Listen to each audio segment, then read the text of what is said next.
നമസ്കാരം. എന്റെ പേര് പ്രദീപ് ചള്ളിയിൽ, കൊടുങ്ങല്ലൂർ സ്വദേശിയാണ്. വളർന്നതെല്ലാം തമിഴ്നാട്ടിലും. മധുരൈ കാമരാജ് യൂണിവേഴ്സിറ്റിയിൽ ക്യാൻസർ ബയോളജിയിൽ PhD എടുത്തു. അതിനുശേഷം റോസ്വെൽ പാർക്ക് ക്യാൻസർ ഇൻസ്റ്റിറ്റ്യൂട്ട് എന്ന് ന്യൂയോർക്ക് ബഫലോയിലുള്ള ആദ്യത്തെ ക്യാൻസർ ഹോസ്പിറ്റലിൽ പോസ്റ്റ് ഡോക്ടർ ഫെലോ ആയിട്ട് 2 വർഷം ജോലി ചെയ്തു. ഞാൻ വർക്ക് ചെയ്തിരുന്നത് കുട്ടികൾക്ക്, ചെറിയ കുട്ടികൾക്ക് 3 മാസം 4 മാസം പ്രായമുള്ള കുട്ടികൾക്ക് വരുന്ന പീഡിയാട്രിക് ലുക്കീമിയ, അതിലാണ് വർക്ക് ചെയ്തിരുന്നത്. അവിടെ ഞാൻ വർക്ക് ചെയ്യുന്ന ഗവേഷണവും അതിന് കൊടുക്കുന്ന കീമോതെറാപ്പി മരുന്നത് ഈ രോഗികൾക്ക്, ഈ കൊച്ചു കുട്ടികൾക്ക് ക്യാൻസർ ഉണ്ടായതിനു ശേഷം കീമോതെറാപ്പി കൊടുത്ത് 1 വർഷം കഴിഞ്ഞ് വീണ്ടും അവർക്ക് ക്യാൻസർ വരുന്നുണ്ട്. അപ്പോ ആ സമയത്ത് ഇത് 1997 ആയിരുന്നു. ആ സമയത്ത് എന്തായിരുന്നു ധാരണയെങ്കിൽ എല്ലാ ഡോക്ടർമാർക്കും ആ പഴയ ക്യാൻസർ തിരിച്ചു വരുന്നതായിട്ടാണ് അവര് വിശ്വസിച്ചിരുന്നത്. പക്ഷെ ഞങ്ങളുടെ ലാബിൽ, ഞാൻ ജോലി ചെയ്തിരുന്ന ആ ലാബിൽ ഞങ്ങളുടെ കണ്ടുപിടുത്തം എന്തായിരുന്നു എന്ന് പറഞ്ഞാൽ, അത് ഈ ക്യാൻസർ ഉണ്ടാകുന്നത്, രണ്ടാമത് വരുന്ന ക്യാൻസർ, ഇതിന്റെ കാരണം ഈ കീമോതെറാപ്പി ഇൻഡ്യൂസ്ഡ് സെക്കൻഡറി ലുക്കീമിയ. അച്ഛാ, ഈ മരുന്നുകൊണ്ട്, ഈ വിഷാംശമുള്ള മരുന്നുകൾ കൊടുത്തതുകൊണ്ട് പിന്നെയും വരുന്ന ക്യാൻസർ അതിന്റെ സൈഡ് എഫക്ട് കൊണ്ട് വീണ്ടും വരുന്നതാണ്, അല്ലാണ്ട് പഴയ ക്യാൻസർ തിരിച്ചു വരുന്നതല്ല എന്നത്.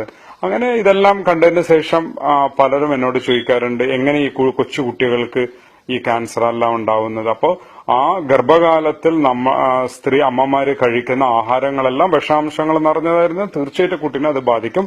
ഇത് ഇപ്പൊ ഒരുപാട് റിസർച്ചുകൾ വരുന്നുണ്ട്. ഞാൻ അതിന്റെ റെഫറൻസ് നിങ്ങൾക്ക് സയന്റിഫിക് ആയിട്ട് നടന്ന ആ പഠനങ്ങളുടെ ലിസ്റ്റ് ഞാൻ ഈ വീഡിയോയിലൂടെ ഞാൻ തരാം. 2 വർഷത്തിന് ശേഷം ഞാൻ ഒരു ഫുഡ് ടെസ്റ്റിംഗ് കമ്പനിയിലേക്ക് മാറി. ഇപ്പോൾ 14 വർഷമായിട്ട് ഈ ബയോടെക്നോളജി കമ്പനിയിൽ സീനിയർ സയന്റിസ്റ്റ് ആയിട്ട് വർക്ക് ചെയ്യുന്നു. ഞാൻ DNA എക്സ്ട്രാക്ഷൻ അതിൽ സ്പെഷ്യലിസ്റ്റ് ആണ്. ഏത് ഭക്ഷണത്തിൽ നിന്നും DNA വേർതിരിച്ചെടുക്കാൻ ഉള്ള ടെക്നോളജിയാണ് ഡെവലപ്പ് ചെയ്തത്. അതിലൂടെ എന്തെങ്കിലും ഫുഡുകളിൽ മായമോ അഡൾട്രേഷനോ അങ്ങനെ ചെയ്യണമെങ്കിൽ അത് തീർച്ചയായിട്ടും കണ്ടുപിടിക്കാൻ പറ്റും.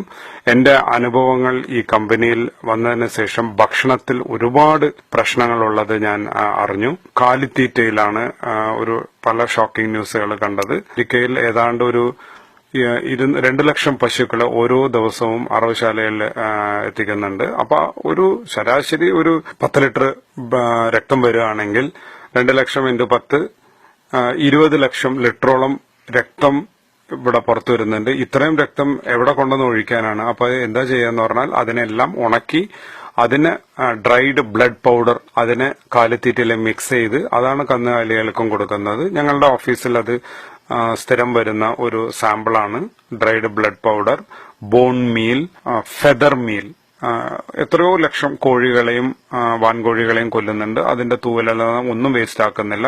അതിനെ കംപ്ലീറ്റ് പൗഡറാക്കി തിരിച്ച് കോഴികൾക്ക് തന്നെ കൊടുക്കുന്നുണ്ട്. ഇതുകൊണ്ടാണ് പല അസുഖങ്ങളും ഈ പക്ഷികൾക്കും വരുന്നുണ്ട്. അതെല്ലാം കഴിക്കുന്ന മനുഷ്യർക്കും തീർച്ചയായിട്ടും അതിന്റേതായ പ്രശ്നങ്ങൾ ഉണ്ടാകും. നമ്മളുടെ തലമുടി പോലും അതിനെയും പ്രോസസ് ചെയ്ത് അതിൽ നിന്ന് ഉണ്ടാക്കുന്ന പ്രോട്ടീനാണ് പല ഫുഡുകളിലും ചേർക്കുന്നത്. പിന്നെ പല ടോണിക്കുകളിലും ടിവിയിൽ കാണുന്ന പല ഭക്ഷണങ്ങളിലും കാൽഷ്യം ഉള്ള സോഴ്സ് മിക്കതും ബോൺ മീൽ, എല്ലുപൊടി ഞങ്ങൾക്ക് വരുന്ന സാമ്പിളാണ്.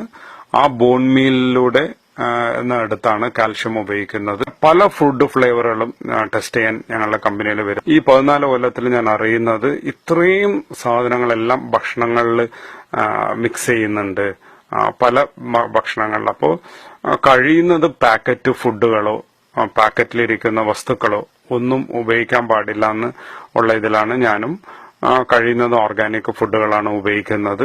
ഓർഗാനിക് ഫുഡിലും അതിലും അഡൾട്രേഷൻ ചെയ്യാൻ ആൾക്കാർ ശ്രമിക്കുന്നുണ്ട്. എന്നുവെച്ചാൽ മനുഷ്യന്റെ സ്വഭാവം ആർത്തിയാണല്ലോ. എങ്ങനെയും പൈസ ഉണ്ടാക്കാനുള്ള ആർത്തിയിൽ എന്തും ചെയ്യാനുള്ള ഒരു മനോഭാവമാണ് ഉള്ളത്. പക്ഷെ അതിൽ നമ്മൾ കോമൺ സെൻസ് ഉപയോഗിച്ച് ചില ഓർഗാനിക് ഫുഡുകളെല്ലാം നമ്മൾ നോക്കിയെടുത്ത് അതെല്ലാം ഉപയോഗിക്കുന്നുണ്ട്. ഇത് സൈറ്റുകളിലും മറ്റേ മീഡിയയിലും എല്ലാം പറയുന്നുണ്ട്. അതെല്ലാം വാസ്തവമാണ്. ഗംസ് ഇതെല്ലാം ടെസ്റ്റ് ചെയ്യാൻ വരുന്നതാണ്. ഫുഡുകളിൽ മിക്സ് ചെയ്യുന്നുണ്ട്. നമ്മളുടെ ശരീരം മാത്രമല്ല, അടുത്ത തലമുറ മാത്രമല്ല, ഒരുപാട് തലമുറകൾക്ക് ഇത് പ്രശ്നങ്ങൾ ഉണ്ടാകും. പല രോഗങ്ങളും നമ്മൾക്ക് ഇതുവരെ കേൾക്കാത്ത രോഗങ്ങൾ പോലും പുതിയതായി ഉൽപ്പാദിക്കുന്ന വെച്ചാൽ പഴയ രോഗങ്ങൾ പണ്ടുകാലത്ത് ഈ ഇന്ന് കാണുന്ന രോഗങ്ങളില്ലാത്തത് കാരണം അന്ന് ഇതുപോലെയുള്ള കെമിക്കൽസ് ഒന്നും നമ്മുടെ ഭക്ഷണത്തിൽ ഉപയോഗിക്കാതിരുന്നില്ല. ഇന്ന് അതെല്ലാം ഉപയോഗിക്കുന്നതുകൊണ്ട് തീർച്ചയായിട്ടും ഇതെല്ലാം വരുന്നു. ഇത് നമ്മളെല്ലാവരും ധരിക്കുന്നത് അമേരിക്കയിലാണെങ്കിൽ എല്ലാം ഇവിടെ ഫുഡ് എല്ലാം വളരെ നന്നായിരിക്കും, വിഷാംശങ്ങളൊന്നുമില്ല, ഇവിടെ എല്ലാം ഗവൺമെന്റ്. പക്ഷേ സത്യം അതല്ല. ഒരുപാട് പഠിച്ചതുകൊണ്ട് മാത്രം ആർക്കും അറിവോ കോമൺ സെൻസോ ഉണ്ടായിന്ന് വരില്ല. കോമൺ സെൻസ് ഉണ്ടാവണമെങ്കിൽ അത് സ്വയം പ്രയത്നിക്കണം.